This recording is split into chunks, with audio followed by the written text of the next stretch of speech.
ಪ್ರಿಯ ವೀಕ್ಷಕರೇ, ನಿಮ್ಮ ಸಂತೋಷನ ಕೋಟಿ ಕೋಟಿ ನಮನಗಳು. ಜಾಬ್ ಜಾಬ್ ಜಾಬ್ ಸ್ನೇಹಿತರೆ, ಉದ್ಯೋಗ ಆಕಾಂಕ್ಷಿಗಳಿಗೆ ಒಂದು ಸಿಹಿ ಸುದ್ದಿ. ಸರ್ಕಾರ ಒಂದು ನೋಟಿಫಿಕೇಶನ್ ಹೊರಡಿಸಿದೆ ಸ್ನೇಹಿತರೆ. ನೂರಾರು ಜಾಬ್ಗಳಿಗೆ ಕರೆ ಕೊಟ್ಟಿದೆ ಸ್ನೇಹಿತರೆ. 8 ನಿಗಮಗಳಲ್ಲಿ ಜಾಬ್ ನೋಟಿಫಿಕೇಶನ್ ಹೊರಡಿಸಿದ್ದಾರೆ ಸ್ನೇಹಿತರೆ. ಯಾವೆಲ್ಲ ನಿಗಮಗಳಲ್ಲಿ ಜಾಬ್ಸ್ ಖಾಲಿ ಹುದ್ದೆಗಳಿದ್ದಾವೆ ಹಾಗೂ ಎಷ್ಟೆಷ್ಟು ಜಾಬ್ಸ್ಗೆ ಕರೆ ಮಾಡಿದ್ದಾರೆ ಅಂತ ಎಲ್ಲವನ್ನ ಈ ವಿಡಿಯೋದಲ್ಲಿ ನಾನು ತಿಳಿಸ್ಕೊಡ್ತೀನಿ ಸ್ನೇಹಿತರೆ. ಇದು ಕರ್ನಾಟಕ ಪರೀಕ್ಷಾ ಪ್ರಾಧಿಕಾರ ಬ್ಯಾಂಗ್ಳೂರು ಹೊರಡಿಸಿರುವಂತಹ ಒಂದು ನೋಟಿಫಿಕೇಶನ್ ಸ್ನೇಹಿತರೆ. ಈ ನೋಟಿಫಿಕೇಶನ್ ಸಂಖ್ಯೆ ಹೇಳೋದಾದ್ರೆ ಇಡಿ ಕೆಇಎ ಆಡಳಿತ CR04/2025 ದಿನಾಂಕ 8/10/2025 ಹೊರಡಿಸಿರುವಂತಹ ಒಂದು ನೋಟಿಫಿಕೇಶನ್ ಸ್ನೇಹಿತರೆ. ಈ ಒಂದು ಹುದ್ದೆಗೆ ಕರೆ ಮಾಡಿದ್ದಾರೆ.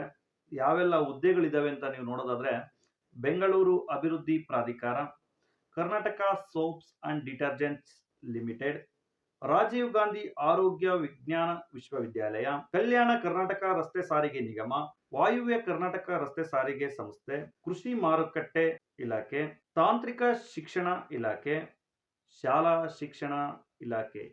ಅದನ್ನ ಬ್ರಾಕೆಟ್ ಅಲ್ಲಿ ಮೆನ್ಷನ್ ಮಾಡಿದರೆ ಪದವಿ ಪೂರ್ವ ಅಂತ ಸ್ನೇಹಿತರೆ. ಬೆಂಗಳೂರು ಅಭಿವೃದ್ಧಿ ಪ್ರಾಧಿಕಾರದಲ್ಲಿ ಎಷ್ಟು ಹುದ್ದೆಗಳು ಖಾಲಿ ಇದಾವೆ ಅಂತ ನೀವು ಕೇಳೋದಾದ್ರೆ 18 ಹುದ್ದೆಗಳು ಖಾಲಿ ಇದಾವೆ ಸ್ನೇಹಿತರೆ. ಅದರಲ್ಲಿ ಪ್ರಥಮ ದರ್ಜೆ ಸಹಾಯಕರಾಗಿ 4 ಹುದ್ದೆಗಳು, ಸಂಬಳ 44,425ರಿಂದ 83,700 ರೂಪಾಯಿ ಸ್ಯಾಲರಿ ಇದೆ ಸ್ನೇಹಿತರೆ ಪ್ರತಿ ತಿಂಗಳು. ದ್ವಿತೀಯ ದರ್ಜೆ ಸಹಾಯಕರಾಗಿ 14 ಜನ ತಗೊಳ್ತಾ ಇದ್ದಾರೆ. ಅದರಲ್ಲಿ 34,100 ರೂಪಾಯಿಂದ ಹಿಡಿದು 67,600 ರೂಪಾಯಿ ಪ್ರತಿ ತಿಂಗಳ ಸ್ಯಾಲರಿ ಸ್ನೇಹಿತರೆ. ಹುದ್ದೆಗಳ ಸಂಖ್ಯೆ 18. ಎರಡನೇದು Karnataka soaps and detergent limited ನಲ್ಲಿ ಖಾಲಿ ಇರುವ ಹುದ್ದೆಗಳ ಸಂಖ್ಯೆ 4 ಸ್ನೇಹಿತರೆ. ಅದರಲ್ಲಿ ಕಿರಿಯ ಅಧಿಕಾರಿ 1, ಅವ್ರದ್ದು ಸ್ಯಾಲರಿ 61,300ರಿಂದ 1,12,900 ವರೆಗೂ ಅವ್ರ ಸ್ಯಾಲರಿ ಇರುತ್ತೆ. ಕಿರಿಯ ಅಧಿಕಾರಿ 61,300ರಿಂದ 1,12,900 ರೂಪಾಯಿ ಸ್ಯಾಲರಿ ಇರುತ್ತೆ. 2 ಹುದ್ದೆಗಳಿದೆ. ಕಿರಿಯ ಅಧಿಕಾರಿ ಸಾಮಗ್ರಿ ಉಗ್ರಾಣ ವಿಭಾಗ ಬೆಂಗಳೂರು ಸಂಕೀರ್ಣ, ಅವ್ರದ್ದು ಸೇಮ್ ಸ್ಯಾಲರಿ ಇದೆ.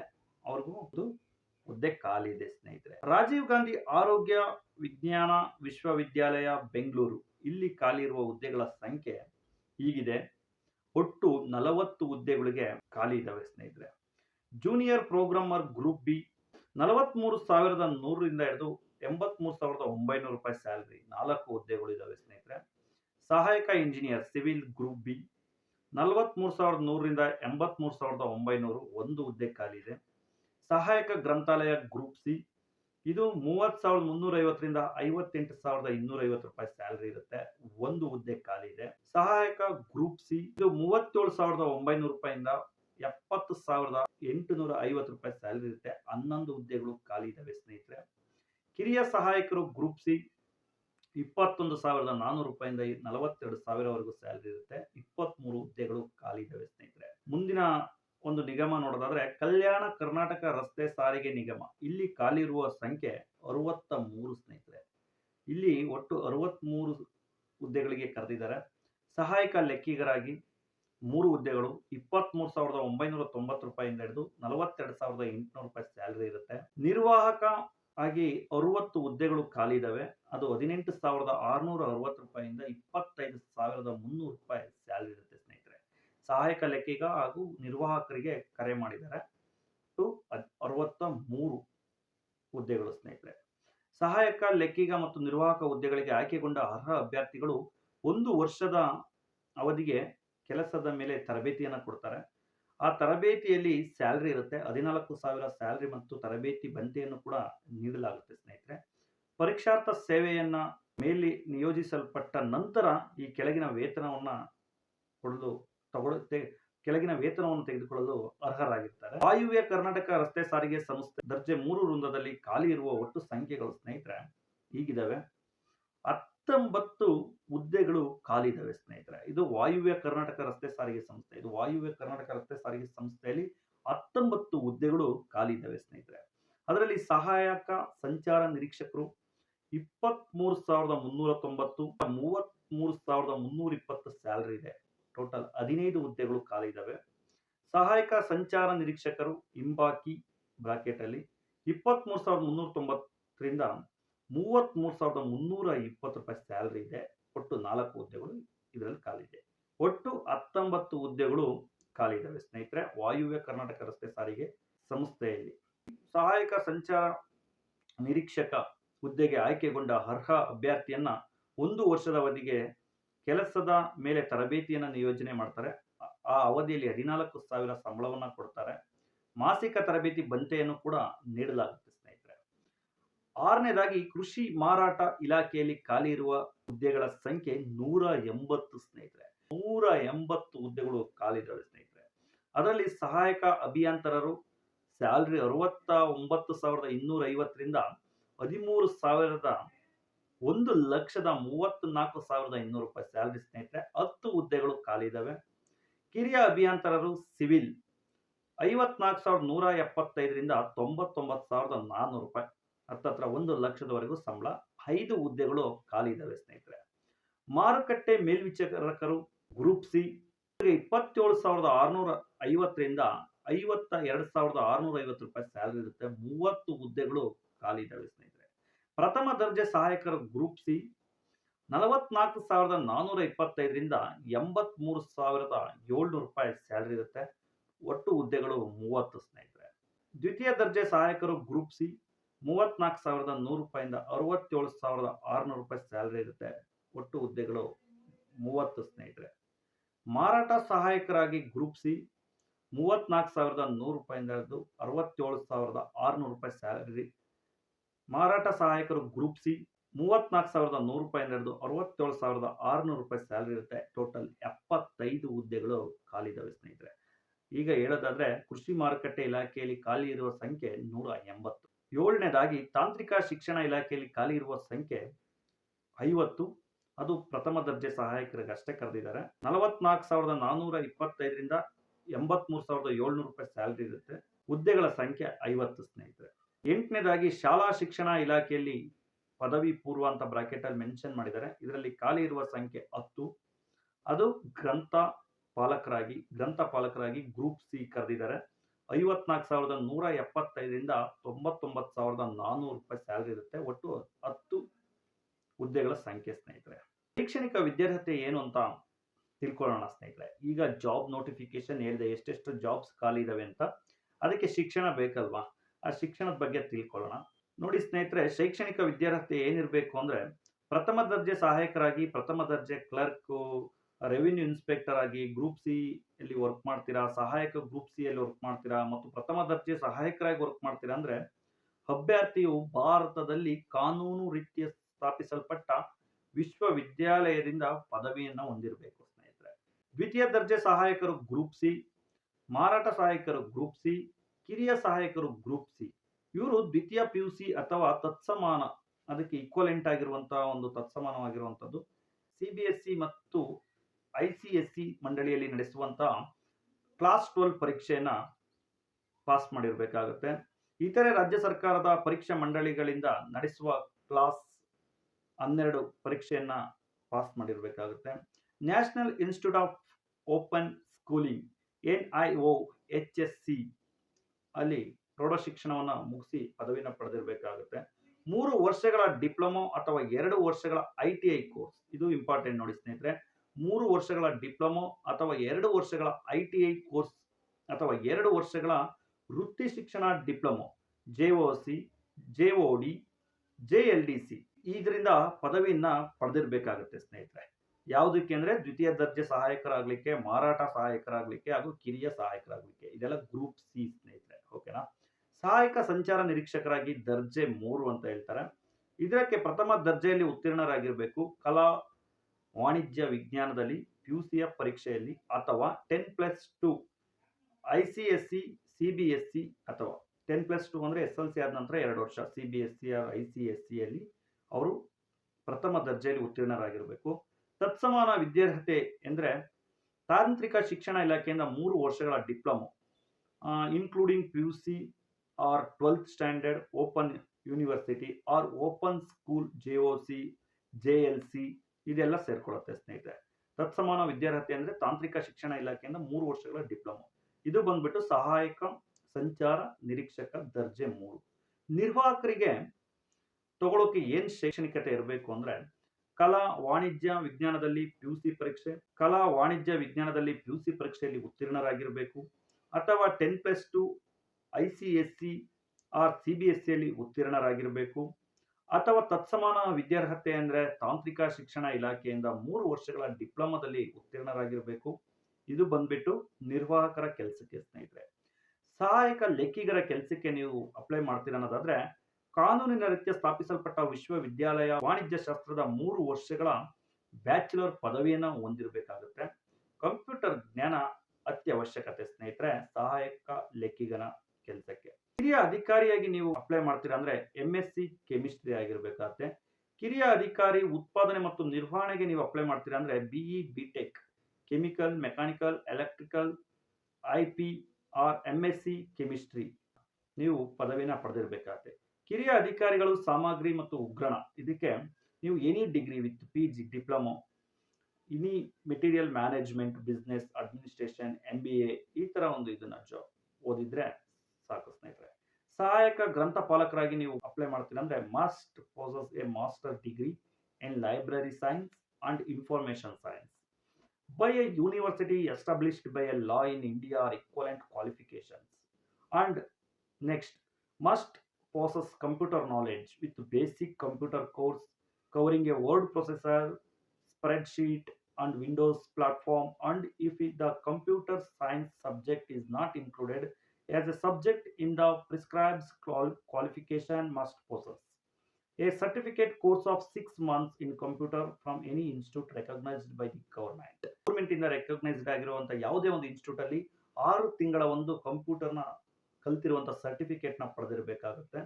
Library and science and information university any India any equivalent qualification ಇರಬೇಕಾಗುತ್ತೆ. ಇದಕ್ಕೆ computer science and subject government recognised ಇಂದ ಕಂಪ್ಯೂಟರ್ ತರಬೇತಿಯನ್ನ ಪಡೆದಿರಬೇಕಾಗುತ್ತೆ. ಮಿನಿಮಮ್ 6 ಮಂತ್ಸ್ ಅಂತೆ. ಗ್ರಂಥಪಾಲಕ ಗ್ರೂಪ್ ಸಿ ಗೆ must be holder of M library science in second class with minimum 55%. Junior programmer ಆಗಿ group C ಗೆ ತಗೊಳ್ಳೋದು must passes bachelor degree of engineering electronics or computer science MCS ಸ್ನೇಹಿತರೆ ಆಗಿರ್ಬೇಕಾಗುತ್ತೆ. Junior program ಹುದ್ದೆಗೆ ನೀವು apply ಮಾಡ್ತೀರಾ ಅಂದ್ರೆ. ಸಹಾಯಕ ನಿರ್ವಾಹಕರಾಗಿ ನೀವು ಅಪ್ಲೈ ಮಾಡ್ತೀರಾ ಅನ್ನೋದಾದ್ರೆ ಗ್ರೂಪ್ ಸಿ ಗೆ must pass bachelor degree of engineering in civil by a university established by a law in India or equivalent qualification ಇದ್ರೆ ಸಾಕು ಸ್ನೇಹಿತರೆ. ಸಹಾಯಕ ಅಭಿಯಂತರರು ಸಿವಿಲ್ ಭಾರತದಲ್ಲಿ ಕಾನೂನು ರೀತ್ಯ ಸ್ಥಾಪಿಸಲ್ಪಟ್ಟ ವಿಶ್ವವಿದ್ಯಾಲಯದಿಂದ BE ಸಿವಿಲ್ ಪದವಿಯನ್ನ ಹೊಂದಿರಬೇಕು ಸ್ನೇಹಿತರೆ. ಕಿರಿಯ ಅಭಿಯಂತರರು ಸಿವಿಲ್ ಕಾನೂನು ರೀತ್ಯ ಸ್ಥಾಪಿಸಲ್ಪಟ್ಟ ಸಂಸ್ಥೆಯಿಂದ ಡಿಪ್ಲೊಮಾ ಸಿವಿಲ್ ಅನ್ನ ಹೊಂದಿದ್ರೆ ಸಾಕು ಸ್ನೇಹಿತರೆ. ಮಾರುಕಟ್ಟೆ ಮೇಲ್ವಿಚಾರಕರಾಗಿ ಅಪ್ಲೈ ಮಾಡ್ತೀರಾ ಅಂದ್ರೆ BSc agriculture marketing and cooperation or BSc hons agriculture and management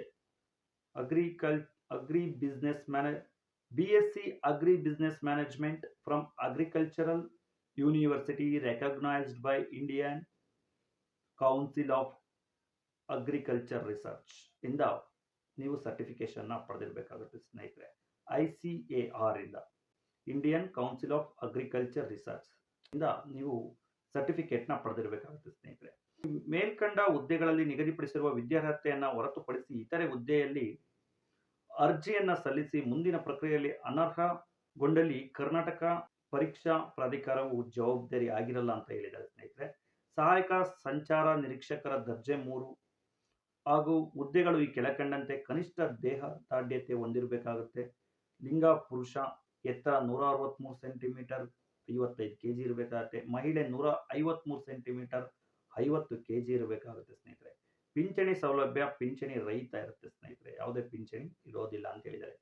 ವಯೋಮಿತಿ ಅರ್ಜಿಗಳನ್ನು ಸ್ವೀಕರಿಸಲು ನಿಗದಿಪಡಿಸಿರುವ ಕೊನೆಯ ದಿನಾಂಕದಂದು ಕನಿಷ್ಠ 18 ವರ್ಷ ತುಂಬಿರಬೇಕಾಗುತ್ತೆ ಹಾಗೂ ಈ ಕೆಳಕಂಡ ಗರಿಷ್ಠ ವಯೋಮಿತಿಯನ್ನ ಮೀರಿರಬಾರದು ಸ್ನೇಹಿತರೆ. ಕರ್ನಾಟಕ ಸರ್ಕಾರದ ಆದೇಶದ ಮೇರೆಗೆ ವಯೋಮಿತಿಯನ್ನ ನಿಗದಿಪಡಿಸಿದ್ದಾರೆ. ಸಾಮಾನ್ಯ ಅರ್ಹತೆಯ ಅಭ್ಯರ್ಥಿಗಳಿಗೆ 35 ವರ್ಷಗಳು, ಪ್ರವರ್ಗ 2A 2B 3A 3B ಅಭ್ಯರ್ಥಿಗಳಿಗೆ 41 ವರ್ಷಗಳು, ಪರಿಶಿಷ್ಟ ಜಾತಿ ಪರಿಶಿಷ್ಟ ಪಂಗಡ ಪ್ರವರ್ಗ 1 ಅಭ್ಯರ್ಥಿಗಳಿಗೆ 43 ವರ್ಷಗಳನ್ನ ವಯೋಮಿತಿಯನ್ನ ನಿಗದಿಪಡಿಸಿದ್ದಾರೆ ಸ್ನೇಹಿತರೆ. ಕರ್ನಾಟಕ ನಾಗರಿಕ ಸೇವೆಗಳ ಸಾಮಾನ್ಯ ನೇಮಕಾತಿ ನಿಯಮ ನಿರ್ದಿಷ್ಟಪಡಿಸಿದಂತೆ ಈ ಕೆಳಗಿನ ಒಂದು ಸಂದರ್ಭದಲ್ಲಿ ಸದರಿ ನಿಯಮಗಳನ್ನು ಗರಿಷ್ಠ ವಯೋಮಿತಿಯನ್ನು ಕೆಳಗಿಳಿಸಿರುವಷ್ಟು ಮಟ್ಟಿಗೆ ಹೆಚ್ಚಿಸಲಾಗುವುದು. ಇನ್ನು ಬೇರೆ ಬೇರೆ ಕೆಲಸದಲ್ಲಿದ್ದಂಥವ್ರಿಗೆ ವಯೋಮಿತಿಯನ್ನು ಸಡಿಲವನ್ನು ಕೂಡ ಮಾಡಿದ್ದಾರೆ. ಮಾಜಿ ಸೈನಿಕರಾಗಿದ್ದಲ್ಲಿ, ನ್ಯಾಷನಲ್ ಕ್ಯಾಡೆಟ್ ಕಾರ್ಪ್ ನಲ್ಲಿ ಪೂರ್ಣಕಾಲಿಕ ಪರೀಕ್ಷಕರಾಗಿ ಸೇವೆ ಸಲ್ಲಿಸಿದ್ದಂಥವರಿಗೆ, ವಿಶೇಷ ಚೇತನ ಅಭ್ಯರ್ಥಿಗಳಿಗೆ, ಕರ್ನಾಟಕ ರಾಜ್ಯದಲ್ಲಿ ಭಾರತ ಸರ್ಕಾರದ ಜನಗಣತಿ ಸಂಸ್ಥೆಯಲ್ಲಿ ರಾಜ್ಯ ಸರ್ಕಾರದ ಪುರಸ್ಕೃತ ಗ್ರಾಮೀಣ ಔದ್ಯಮೀಕರಣ ಯೋಜನೆಯ ಮೇರೆಗೆ ನೇಮಕಗೊಂಡ ಗ್ರಾಮ ಸಮೂಹ ಪರಿಶೀಲಕರಾಗಿ ಕೆಲಸ ಮಾಡುತ್ತಿದ್ದರೆ ಅಥವಾ ಹಿಂದೆ ಇದ್ದ ಅಭ್ಯರ್ಥಿಗಳಾಗಿದ್ರೆ, ಆಮೇಲೆ ಕರ್ನಾಟಕ ರಾಜ್ಯದಲ್ಲಿ ಭಾರತ ಸರ್ಕಾರದ ಜನಗಣತಿ ಸಂಸ್ಥೆಯಲ್ಲಿ ಈಗ ಹುದ್ದೆಗಳನ್ನ ಹೊಂದಿದ್ರೆ ಅಥವಾ ಹಿಂದೆ ಹೊಂದಿದ್ದಂತ ಅಭ್ಯರ್ಥಿ ಆಗಿದ್ರೆ, ವಿಧವೆ ಆಗಿರ್ತಾರೆ, ಮತ್ತೆ ಮದುವೆ ಆಗಿರೋದಿಲ್ಲ, ಅವರು ಕೂಡ ಒಂದು ಸರ್ಟಿಫಿಕೇಟ್ನ ಇಟ್ಕೊಂಡು ನಾವು ಮದುವೆ ಆಗಿಲ್ಲ ಅಂತೇಳಿ ಅದನ್ನ ಸಬ್ಮಿಟ್ ಮಾಡಿದ್ರೆ ಅದನ್ನು ಕೂಡ ಕನ್ಸಿಡರ್ ಮಾಡ್ತಾರೆ. ಚೇತ ಕಾರ್ಮಿಕರಾಗಿದ್ದ ಪಕ್ಷದಲ್ಲಿ ಸದರಿ ಅಧಿನಿಯಮ ಅಥವಾ 1957ರ ಕರ್ನಾಟಕ ಸಾಲವನ್ನ ಸಂದಾಯ ಮಾಡುವ ಹೊಣೆಯಿಂದ ಬಿಡುಗಡೆಯಾಗಿದ್ದಾನೆಂದು ಪ್ರಮಾಣ ಪತ್ರವನ್ನು ಜಿಲ್ಲಾ ಮ್ಯಾಜಿಸ್ಟ್ರೇಟ್ ರಿಂದ ಪಡೆದುಕೊಂಡು ಪ್ರಾಧಿಕಾರ ಸೂಚಿಸಿದಾಗ ಅದರ ಮೂಲ ಪ್ರತಿಯನ್ನ ಪರಿಶೀಲನೆಗೆ ಸಬ್ಮಿಟ್ ಮಾಡಿದಾಗ ಇದಕ್ಕೆಲ್ಲ ಕೆಲವು 5 ವರ್ಷ 10 ವರ್ಷಗಳನ್ನ ಸಡಿಲ ಮಾಡಿದ್ದಾರೆ ಸ್ನೇಹಿತರೆ. ಇನ್ನು ಅಪ್ಲೈ ಮಾಡಲಿಕ್ಕೆ ಇಲ್ಲ. ಇದೆಲ್ಲ ಜಾಬ್ ಬಗ್ಗೆ ಆಯ್ತು ಸ್ನೇಹಿತರೆ. ಆನ್ಲೈನ್ ಮೂಲಕ ಕೂಡ ನೀವು ಅರ್ಜಿಯನ್ನು ಸಲ್ಲಿಸಬಹುದು. 8/10/2025 ರಿಂದ ಅರ್ಜಿಯನ್ನು ಹಾಕ್ಲಿಕ್ಕೆ ಕರೆದಿದ್ದಾರೆ. ಆನ್ಲೈನ್ ಮುಖಾಂತರ ಅರ್ಜಿ ಸಲ್ಲಿಸಲಿಕ್ಕೆ ಕೊನೆಯ ದಿನಾಂಕ 31/10/2025 ಸ್ನೇಹಿತರೆ. ಇನ್ನು ಕೆಲವು ದಿನ ಇದೆ, 4 ರಿಂದ 5 ದಿನ ಇದೆ. ಬೇಗ ಅರ್ಜಿಗಳನ್ನ ಹಾಕೊಳ್ಳಿ. ಶುಲ್ಕವನ್ನ ಪಾವತಿ ಮಾಡಲು ಕೊನೆಯ ದಿನಾಂಕ 1/11/2025 ಸಂಜೆ 4 ಗಂಟೆ ಒಳಗಡೆ ನೀವು ಶುಲ್ಕವನ್ನ ಪಾವತಿ ಮಾಡಬೇಕು. 1ನೇ ತಾರೀಕು 11ನೇ ತಿಂಗಳು 2025 ಸ್ನೇಹಿತರೆ. ಇದಕ್ಕೆ ಶುಲ್ಕವನ್ನ ಕೂಡ ನಿಗದಿಪಡಿಸಿದ್ದಾರೆ. ಸಾಮಾನ್ಯ ಅರ್ಹತೆ ಅಥವಾ ಇತರ ಪ್ರವರ್ಗಗಳಿಗೆ ಪ್ರವರ್ಗ 2A 2B 3A 3Bಗೆ 750 ರೂಪಾಯಿ ಪಾವತಿ ಶುಲ್ಕವನ್ನ ನಿಗದಿಪಡಿಸಿದ್ದಾರೆ.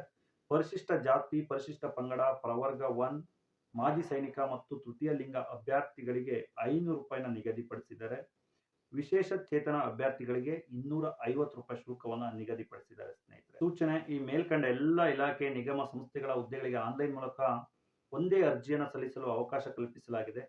ಮೊದಲ ಒಂದು ಹುದ್ದೆಯ ಅರ್ಜಿಗೆ ಮೇಲ್ಕಂಡ ಶುಲ್ಕವನ್ನು ಪಾವತಿಸತಕ್ಕದ್ದು. ಹಾಗೂ ಒಂದೇ ಪಠ್ಯಕ್ರಮದ ಹೆಚ್ಚುವರಿ ವೃಂದ ಹುದ್ದೆಗಳಿಗೆ ಅರ್ಜಿ ಸಲ್ಲಿಸಿದ್ದಲ್ಲಿ ಆಯ್ಕೆ ಮಾಡಲಾದ ಪ್ರತಿ ಹೆಚ್ಚುವರಿ ಹುದ್ದೆಗೆ 100 ರೂಪಾಯಿಯನ್ನ ಅರ್ಜಿ ಶುಲ್ಕವಾಗಿ ಪಾವತಿಸತಕ್ಕದ್ದು. ಅದರಂತೆ ಒಂದೇ ಪಠ್ಯಕ್ರಮದ ಒಂದೇ ಪರೀಕ್ಷೆಗೆ ಹಾಜರಾಗುವ ಅಭ್ಯರ್ಥಿಗಳು ಸ್ಪರ್ಧಾತ್ಮಕ ಪರೀಕ್ಷೆಯಲ್ಲಿ ಗಳಿಸಿದ ಅಂಕಗಳ ಶುಲ್ಕ ಪಾವತಿಸಿದ ಹುದ್ದೆಗಳ ಅಂಕಪಟ್ಟಿಯಲ್ಲಿ ಪರಿಗಣಿಸಿ ಸಂಬಂಧಪಟ್ಟ ಇಲಾಖೆ ಸಂಸ್ಥೆಗಳ ಅಂತಿಮ ಅಂಕಪಟ್ಟಿಯನ್ನ ಹಸ್ತಾಂತರಿಸಲಾಗುವುದು ಸ್ನೇಹಿತರೆ. ಸ್ಪರ್ಧಾತ್ಮಕ ಪರೀಕ್ಷೆಯ ವಿಧಾನ ಹೇಗಿರುತ್ತೆ ಅಂತ ಕೇಳೋದಾದ್ರೆ, ಈ ಮೇಲ್ಕಂಡ ಒಂದು ಹುದ್ದೆಗಳಿಗೆ ಇಲ್ಲಿ ಆಫ್ಲೈನ್ OMR ಟೈಪ್ ಅಲ್ಲಿ ಮೂಲಕ ನಿಮಗೆ ಪರೀಕ್ಷೆನ ನಡೆಸಲಾಗುತ್ತೆ. ಸ್ಪರ್ಧಾತ್ಮಕ ಪರೀಕ್ಷೆಗಳನ್ನ ಬೆಂಗಳೂರು, ಮೈಸೂರು, ದಾವಣಗೆರೆ, ದಕ್ಷಿಣ ಕನ್ನಡ, ಶಿವಮೊಗ್ಗ, ಬೆಳಗಾವಿ, ಧಾರವಾಡ, ಬಳ್ಳಾರಿ, ಕೊಪ್ಪಳ, ವಿಜಯಪುರ, ತುಮಕೂರು ಮತ್ತು ಕಲಬುರಗಿ ಕೇಂದ್ರಗಳಲ್ಲಿ ನಡೆಸಲಾಗುತ್ತೆ ಸ್ನೇಹಿತರೆ. ಆಡಳಿತಾತ್ಮಕ ಉದ್ದೇಶದಿಂದ ಜಿಲ್ಲಾ ಪರೀಕ್ಷಾ ಕೇಂದ್ರಗಳ ಬದಲಾವಣೆಗಳು ಷರತ್ತಿಗೆ ಒಳಪಟ್ಟಿರುತ್ತೆ ಸ್ನೇಹಿತರೆ. ಅಭ್ಯರ್ಥಿಗಳಿಗೆ ಪರೀಕ್ಷೆಯ ಪ್ರವೇಶ ಪತ್ರಗಳನ್ನು ಪ್ರಾಧಿಕಾರ ವೆಬ್ಸೈಟ್ನಲ್ಲಿ ಡೌನ್ಲೋಡ್ ಮಾಡಿಕೊಳ್ಳಬಹುದು. ಪ್ರಕಟಣೆಯ ಮೂಲಕ ತಿಳಿಸಲಾಗುತ್ತೆ. ಹಾಗೂ ಈ ಬಗ್ಗೆ ಮಾಹಿತಿಯನ್ನ ಪ್ರಾಧಿಕಾರ ವೆಬ್ಸೈಟ್ನಲ್ಲಿ ಪ್ರಕಟಿಸಲಾಗುತ್ತೆ. ಅಭ್ಯರ್ಥಿಗಳು ಕಡ್ಡಾಯವಾಗಿ ಪ್ರವೇಶ ಪತ್ರಗಳನ್ನ ಡೌನ್ಲೋಡ್ ಮಾಡಿಕೊಂಡು ಎಕ್ಸಾಮ್ಗೆ ತಗೊಂಡು ಹೋಗ್ಬೇಕಾಗುತ್ತೆ ಸ್ನೇಹಿತರೆ.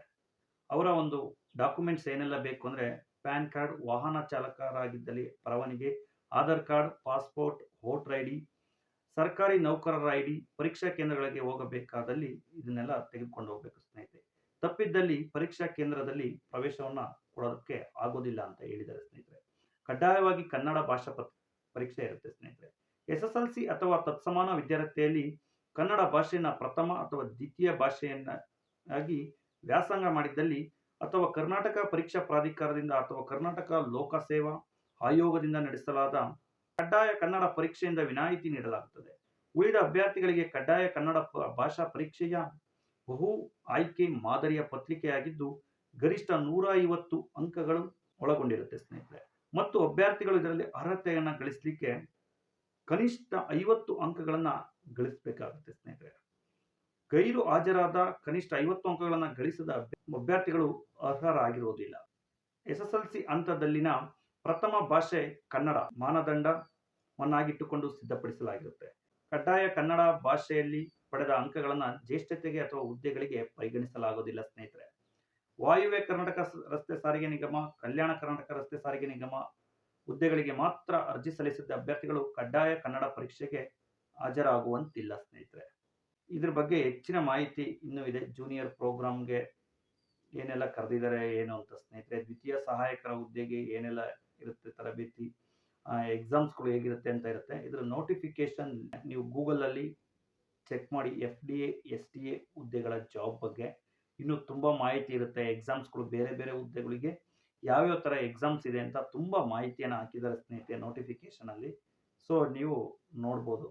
ನೋಡಿ ಸ್ನೇಹಿತರೆ, ಒಂದೆರಡು ಹುದ್ದೆಗಳಲ್ಲ ಸ್ನೇಹಿತರೆ, ಸುಮಾರು ಹುದ್ದೆಗಳಿಗೆ ಜಾಬ್ ನೋಟಿಫಿಕೇಶನ್ ಕರೆದಿದ್ದಾರೆ. FDA STA ಜಾಬ್ಸ್ ಅಪ್ಲೈ ಮಾಡಿ. ನಿಮ್ಮ ಒಂದು ಕ್ವಾಲಿಫಿಕೇಶನ್ಗೆ ತಕ್ಕನಾಗಿ ಯಾವ ಹುದ್ದೆಗೆ ಬೇಕೋ ಆ ಹುದ್ದೆಗೆ ನೀವು ಅಪ್ಲೈ ಮಾಡಿ ಸ್ನೇಹಿತರೆ.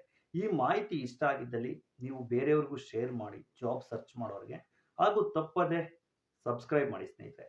ನೀವು ಸಬ್ಸ್ಕ್ರೈಬ್ ಮಾಡೋದ್ರಿಂದಲೇ ಹೆಚ್ಚೆಚ್ಚು ವಿಡಿಯೋಗಳನ್ನ ಮಾಡಲಿಕ್ಕೆ ಸ್ಫೂರ್ತಿ ಆಗುತ್ತೆ ಅಂತ ಹೇಳ್ತಾ ಈ ನನ್ನ ವಿಡಿಯೋನ ಮುಗಿಸ್ತಾ